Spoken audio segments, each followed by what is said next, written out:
The wind cut like a blade, tearing through Hannah Carter's threadbare dress as she staggered down the frozen dirt road, her children clutching either side of her skirt. Eli, her 8-year-old, tried to be strong, his small jaw clenched, but his trembling fingers betrayed him. Clara, just 7, had long since stopped crying. Her tiny face, framed by golden curls, was ghostly pale. The girl's lips, once soft and pink, were now cracked and blue. Behind them, the dark silhouette of the farmhouse loomed, the place she had called home since her marriage to William. Now it was nothing but a tomb filled with the cold, sneering faces of her husband's kin, people who had once embraced her, once claimed to be her family. The moment William had drawn his last breath, they had turned, their pity souring into contempt. She had no claim to their roof, they said, no claim to the food or the warmth of their fire. A widow was nothing but a burden, and 2 starving mouths only made it worse. The barn door slammed behind them, the echo ringing through the barren landscape.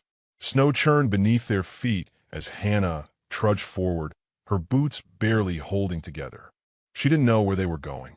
She only knew they had to keep moving. The sky was a bruised shade of gray, heavy with the promise of another storm. Trees lined the narrow path ahead, their skeletal branches swaying like the fingers of some unseen specter. Hannah clutched Clara to her chest as the wind howled.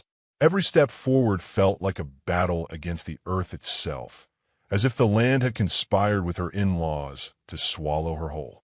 Eli walked beside her in silence. His cheeks were raw from the wind, his knuckles red from clenching them so tightly.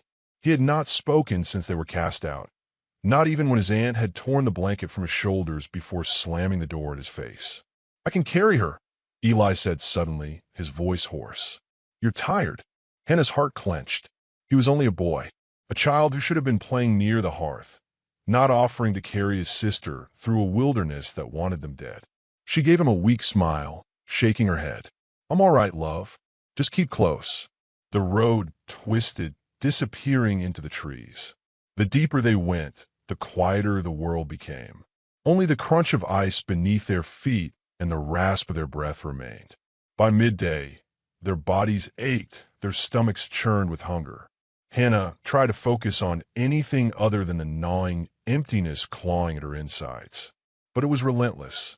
The last meal they had eaten was 2 days ago, a crust of bread given to them out of pity before the door had slammed shut. Clara whimpered. Hannah pressed her lips to the child's forehead. "Too cold, too weak. Not much farther," she whispered, though she had no idea if that was true. Eli tripped, catching himself before he hit the ground. He gritted his teeth, swiping at his face in frustration.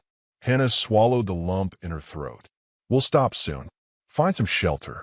But where? The land stretched endlessly before them, blanketed in white. The trees, though tall, offered no refuge against the cold that gnawed at their bones. A crow cawed in the distance. Eli tugged on her sleeve. "There." She followed his gaze. A small structure stood just beyond the ridge, half hidden by the trees. A trading post. Hope flared in her chest. With renewed urgency, they stumbled toward the abandoned building. The wood was warped from age, the door barely clinging to its rusted hinges. Hannah braced herself, then shoved against it with her shoulder. It groaned in protest before giving way. Inside, the air was stale, thick with dust and decay. Shelves lined the walls, mostly bare, though a few broken crates lay scattered across the floor. A fireplace stood in the corner, long dead but still intact. She set Clara down gently, wrapping what little fabric she had around the girl. Eli was already rummaging through the debris. "Anything?" she asked, her voice barely above a whisper. "Not much," he admitted, holding up a cracked bottle. "Some dried-up beans. Nothing fresh." Hannah nodded. It would have to do. She turned her attention to the fireplace. If she could get a fire going, they might survive the night. She reached for the flint she had taken from the farmhouse, her hands stiff from the cold. The first strike sparked, but the kindling was damp. She tried again, and again. A spark caught. A small ember flickered, then died. Desperation gnawed at her. She struck the flint again, harder this time. The ember grew. Smoke curled upward. a flame. She exhaled shakily, shielding the fragile fire with her hands as it licked at the wood. Slowly, warmth began to seep into the space. Clara stirred, pressing closer to the flickering light. Eli sat beside her, pulling his knees to his chest. For the first time in hours, Hannah allowed herself to breathe. Outside, the wind howled. The walls creaked under its weight. Something moved in the darkness. Hannah froze. A low growl. Her pulse thundered. Eli stiffened beside her. The growl came again, closer this time. She reached for the rusted knife she had found earlier, gripping it tightly. Her body screamed at her to run, but there was nowhere to go. Nowhere safe. The door, still partially ajar, shuddered against the wind. A shadow passed by the opening. Not human. A wolf. Hannah pressed a hand over Clara's mouth as she stirred. Eli's breath was shallow, his wide eyes locked on the doorway.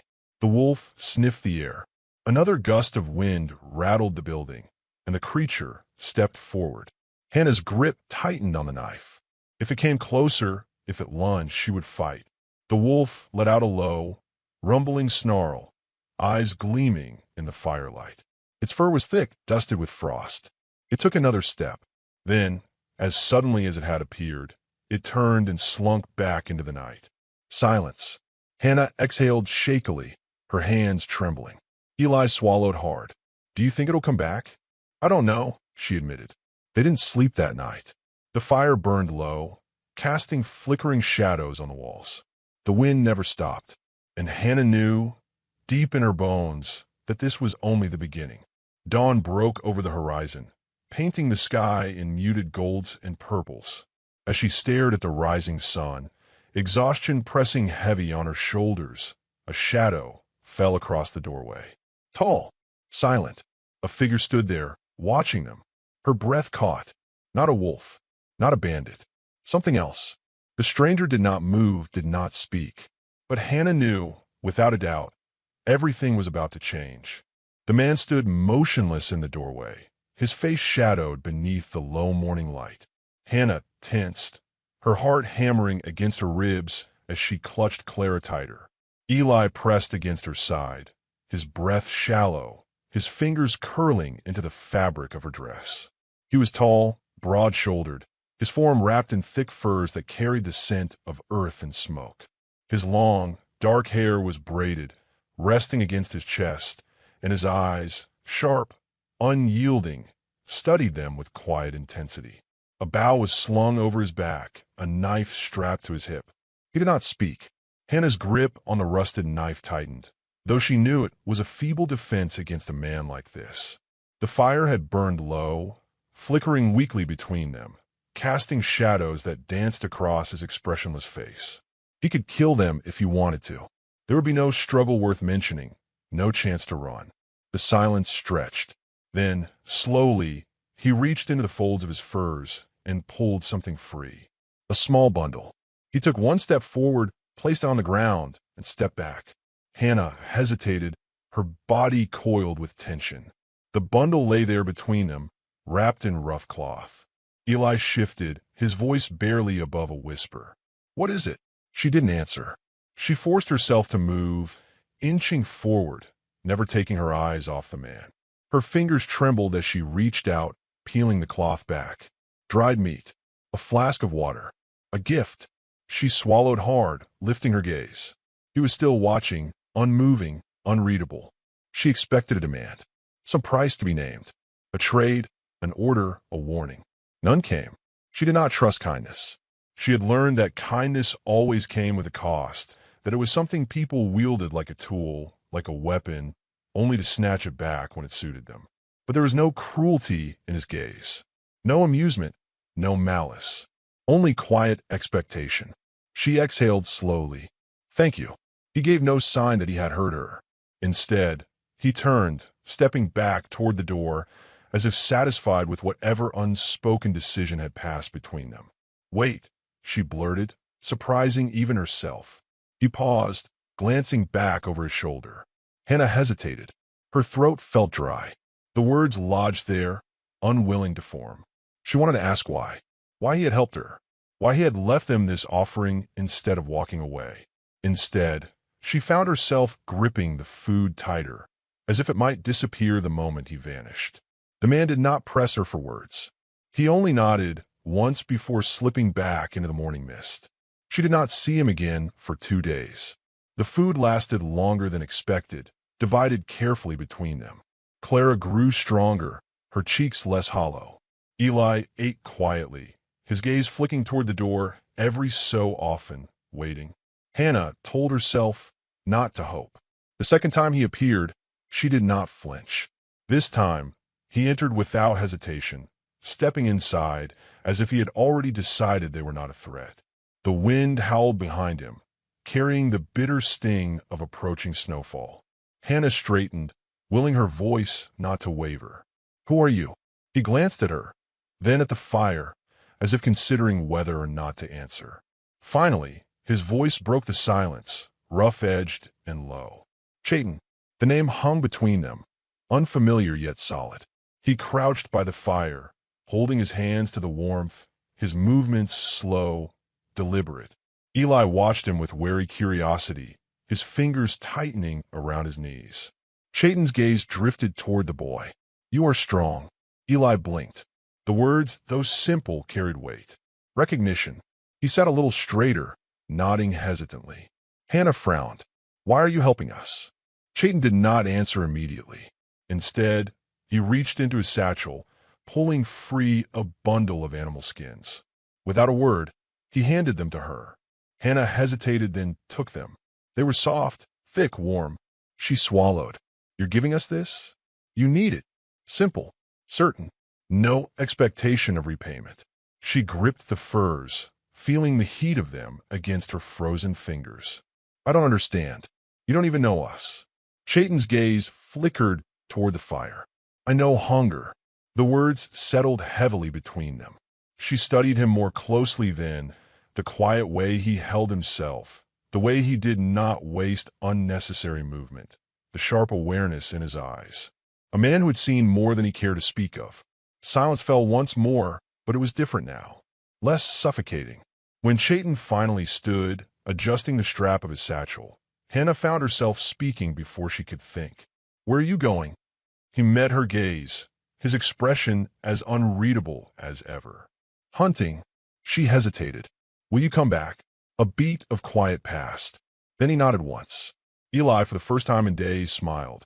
Cheyenne returned the next evening, carrying the spoils of his hunt, a rabbit, skinned and gutted, its meat fresh. He wordlessly handed it to Hannah, watching as she blinked in stunned silence. That night, they ate well. Days passed.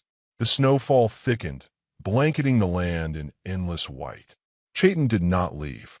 At first, he came only in the evenings, his presence a quiet force in their makeshift home.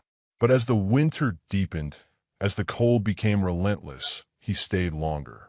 He spoke little, but his actions spoke for him. He showed Eli how to weave traps, how to set them with patience and precision. He brought firewood, stacking it against the far wall.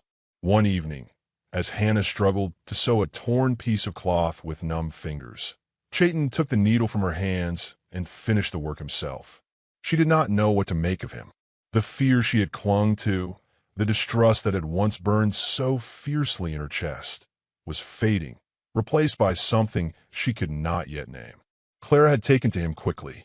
She would sit beside him, watching with wide, curious eyes as he sharpened his knife. He let her, never speaking, never pushing her away. Eli followed him with quiet reverence, mimicking his movements, eager to learn. And Hannah, for the first time in what felt like years, was not afraid. The fire crackled between them, casting long shadows on the wooden walls. Cheyenne shifted, glancing at her from across the flames. "Winter will not be kind." She nodded. "It never is." His gaze held hers. "You cannot stay here." She swallowed. "I have nowhere else to go." A pause. "Come with me." The words sent a jolt through her. She stared at him, searching his expression for something, anything, that might hint at deception. But there was nothing, only quiet certainty. "You don't even know me," she whispered. "I know enough." She looked at her children. Clara, curled up against the furs, her breathing soft and even. Eli, sitting beside Cheyenne, his hands calloused, his eyes older than they should be. A choice. She exhaled slowly, her grip tightening around the fabric in her lap. The wind howled outside. The fire burned low, and Hannah, for the first time since the world had turned against her, felt something stir deep within her chest. Hope. The journey away from the abandoned trading post was slow, each step pressing them deeper into the wilderness, farther from the world they had known. Snow crunched underfoot, the weight of it heavy on Hannah's boots. Eli walked close to Cheyenne, mirroring his careful movements, while Clara rode against the warrior's back, her small hands clinging to the thick furs draped over his shoulders. Hannah kept her distance. She watched him as they walked, trying to decipher the quiet strength in his stride, the way he barely made a sound despite his size. His presence unsettled her in ways she could not name. He had given her no reason to fear him, and yet fear had been her companion for so long that it refused to release its grip on her so easily. The wind picked up, carrying the scent of pine and damp earth. The trees grew denser, their towering forms blocking out the gray sky. The deeper they went, the more Hannah realized how lost she would have been without Cheyenne's guidance. There were no roads here, no markers, only endless white and the whispering voice of the forest. By nightfall, they made camp near a rocky overhang, where the wind was less cruel. Cheyenne worked efficiently, gathering wood, striking flint against steel until embers caught. Hannah pulled the furs tighter around Clara, watching the way Eli leaned in as Cheyenne showed him how to stack the wood properly, how to feed the fire slowly so it burned steady and strong. She wanted to speak, to thank him, but the words felt foreign on her tongue. Instead, she busied herself with preparing what little food they had. The dried meat he had given them days before was nearly gone, but Cheyenne had brought fresh game, skinned and cleaned with careful precision. As the scent of roasting meat filled the air, Hannah felt the first pang of something unfamiliar, relief. Clara had warmed up to him faster than Hannah expected. She sat beside him, her small hands playing with the fringe of his coat, tracing the beads sewn into the leather. He let her, unbothered by her quiet curiosity. When she shivered, he wrapped the edge of his cloak around her without a word. Eli was different. He wanted to learn, to prove himself. He studied Cheyenne's every move, from the way he tied knots to how he cut the meat. He did not ask questions, only observed. Hannah found herself watching too. As night settled in, the firelight cast long shadows against the trees. Cheyenne sat across from her, sharpening his knife with slow, practiced movements. His expression remained unreadable, but there was a stillness about him, a patience she had never seen in a man before. "Where are we going?" she finally asked. Cheyenne did not pause in his work. "My winter camp." She swallowed. "How far?" 2 days.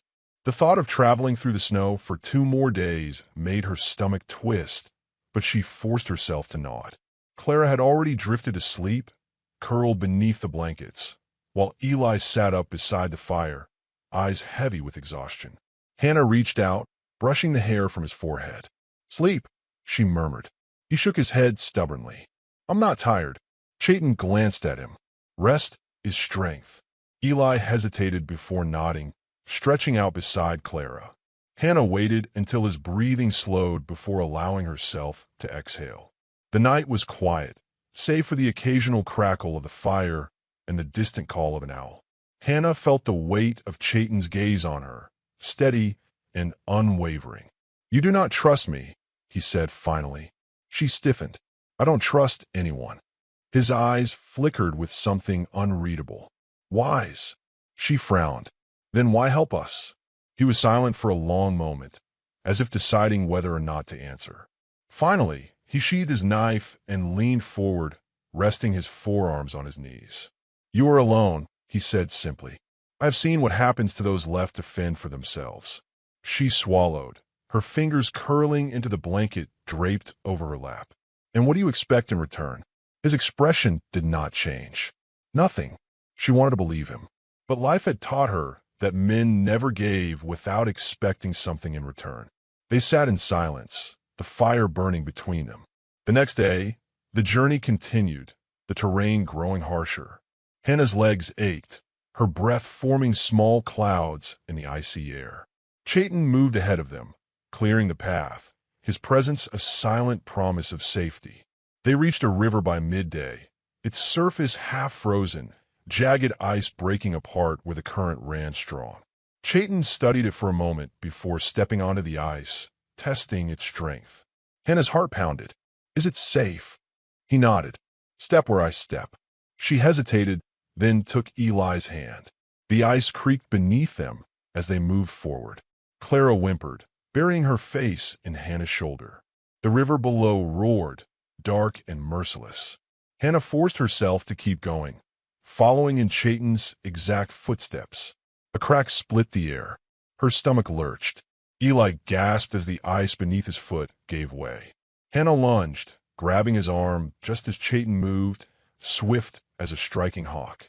His hand clamped around Eli's wrist, pulling him back onto solid ground before the ice could swallow him whole. Eli trembled, his breath coming in short, panicked bursts. Cheyenne crouched before him, gripping his shoulders. "Breathe," he said, his voice calm, steady. "You are safe." Eli swallowed hard, nodding. Hannah's hands shook as she pulled him close. She met Cheyenne's gaze over Eli's head, her chest tight. "Thank you," she whispered. They crossed the rest of the river carefully, reaching the far side without further incident. By the time they arrived at Cheyenne's winter camp, exhaustion weighed heavy on Hannah's bones. The camp was nestled between towering rock formations, shielded from the wind. A small fire pit sat in the center, surrounded by simple but sturdy shelters made of wood and hide. Cheyenne moved with quiet efficiency, setting down his pack, checking their surroundings. Eli sat beside the fire, staring into the flames, while Clara curled up beside him, her body finally giving in to fatigue. Hannah hesitated before lowering herself onto the furs Cheyenne had spread out for them. "You are safe here," he said. She met his gaze, searching for deception and finding none. For the first time in months, she believed it. That night, as the fire burned low and the wind howled beyond the rocky cliffs, Hannah allowed herself to close her eyes. She did not dream of hunger. She did not dream of fear. She dreamed only of warmth. The days passed, each one blending into the next as winter tightened its grip on the land. Cheyenne's camp became a refuge for Hannah and her children, a place of quiet survival. The nights were long and cold, but they were safe, and that safety, though fragile, was a comfort she had not dared to hope for in the darkest moments. She watched her children grow stronger each day. Eli, though still quiet, was more confident, his curiosity now tempered with a newfound understanding of the world around him. Clara, too, began to laugh again, the sound soft but real. Cheyenne moved through the days with a quiet presence, as constant as the mountains surrounding them. He hunted when food ran low, building traps and tracking animals with a skill that amazed Hannah. His movements were always deliberate, his attention unwavering, as if the world existed in those moments of stillness and focus. And though he said little, she found herself watching him more and more, trying to understand him the way he had understood her. She noticed the way he cared for her children, small things, like the way he always made sure Clara was warm before he turned his own work, or how he would teach Eli to carve wood when he thought no one was looking. And there were the moments when their eyes met across the fire, when something unspoken passed between them, something she didn't know how to name, something she didn't know if she was ready to acknowledge. But with every passing day, the weight of her grief began to lift, replaced by something gentler, something quieter. A peace she hadn't thought possible, not after the life she had lived, not after the loss that still haunted her. She didn't know if it was his presence, or the land itself, that had begun to heal her. Maybe it was both. But for the first time in what felt like forever, she allowed herself to believe in the possibility of a future that wasn't defined by loss. One evening, as the wind howled outside the shelter, Cheyenne spoke to her for the first time about the past. It was late, the fire crackling low in the pit between them, and Clara had already fallen asleep, her head resting against Eli's side. Eli, too, was nearly asleep, his fingers still wrapped around the carving he had been working on, a small figure of a bear, clumsy but endearing. "You have lost much," Chayton said, his voice low but steady, as though he had been carrying the weight of his own story for a long time. Hannah shifted uncomfortably but didn't look away from the fire. She had grown used to the silence between them, but there was something in his tone tonight that made her feel vulnerable, exposed. "I have," she said quietly, her throat tight. She hadn't spoken of her husband's death since the day it happened.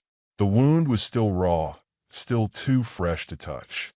But Chayton had seen her grief, and in a way, he understood it without her needing to say a word. "Loss is a hard thing," he said. "I know." Hannah nodded, unsure how to respond, but the truth of his words resonated with her. She turned her gaze to him, meeting his eyes for the first time in a long while. There was a depth to his gaze, an understanding that came from experience, from a life lived in the shadows of loss and survival. "I thought I would never find peace again," she said softly. I thought the pain would never stop." Chayton was quiet for a long time, his eyes never leaving hers. Then, slowly, he reached out, his hand brushing the back of hers, a small, simple gesture, but one that made her heart race. It was the first time he had touched her in such a way, and it felt like the world shifted in that moment, just slightly, but enough to leave her breathless. "You will," he said, his voice gentle, "in time, but you must trust yourself, and you must trust others too." She swallowed hard, the weight of his words settling in her chest. Trust. She had spent so long building walls around herself, locking everyone out, convinced that to trust was to be vulnerable, to be hurt again. But here, in this quiet corner of the world, with this man who had no reason to protect her, she felt something stir, something raw and real. "I don't know if I can trust again," she confessed, her voice barely a whisper. "I don't know if I'm strong enough." Chayton's fingers lingered on hers for a moment longer, then he slowly withdrew his hand, as though sensing her hesitation. "You are," he said simply, the conviction in his words undeniable. "Strength comes in many forms. It's not always about fighting or surviving. It's about letting go. It's about opening your heart again, even when it feels like it will break." Hannah closed her eyes, his words washing over her like a quiet tide. For so long, she had held on to her grief, her anger, her fear, thinking they were the only things that would keep her safe. But Chayton was right. Strength wasn't just about holding on. It was about knowing when to let go, when to trust again. The fire flickered between them, the heat warm against her skin, but it was the warmth between them that she felt most acutely. She had been so afraid of the world, so afraid of what could happen if she let herself be vulnerable. But now, with Chayton beside her, with her children nestled safely under the furs, she realized that maybe she had been wrong. Maybe there was more to life than fear. Maybe there was room for hope. As the night wore on, she found herself leaning closer to him, drawn by the quiet strength that emanated from him, by the soft, unspoken promise in his gaze. And when he looked at her, really looked at her, there was no pity in his eyes, only understanding, only acceptance. Days turned into weeks, and with each passing day, Hannah found herself growing stronger. She learned to trust Chayton in ways she never thought possible. She watched him care for her children with a tenderness she hadn't expected, and in return, she found herself opening up to him, piece by piece. The wall she had built around her heart slowly began to crumble, not all at once, but in quiet, hesitant steps. One afternoon, as Chayton returned from a hunting trip, the sky heavy with the promise of another storm, Hannah was waiting for him by the fire. She had a question that had been sitting in her heart for days, and now, with the world quiet around them, it felt like the right moment. "You said I would find peace," she began, her voice steady despite the nervous flutter in her chest. "But what about you? What have you lost?" Chayton paused for a moment, looking at her with a gaze that seemed to reach deep inside her. His expression softened, and for the first time, he shared a piece of his past with her, of the tribe he had lost, of the family taken from him by the ravages of war and time. "I lost them," he said, his voice heavy with the weight of years. But I am not lost. Not anymore. Hannah's heart ached for him, for the quiet sorrow in his words. In that moment, she understood something profound. There was no end to loss, no finality to the pain. But there was redemption in moving forward. There was hope in the strength to rebuild, to love again. As the storm rolled in, they sat by the fire, the warmth of the flames and the warmth of each other's presence filling the silence between them. For the first time in a long while, Hannah allowed herself to believe in a future that could be different from the past, a future that might hold more than just survival. In Chayton's quiet strength, in his unwavering patience, she found something she had not thought possible, a chance at redemption. And with it,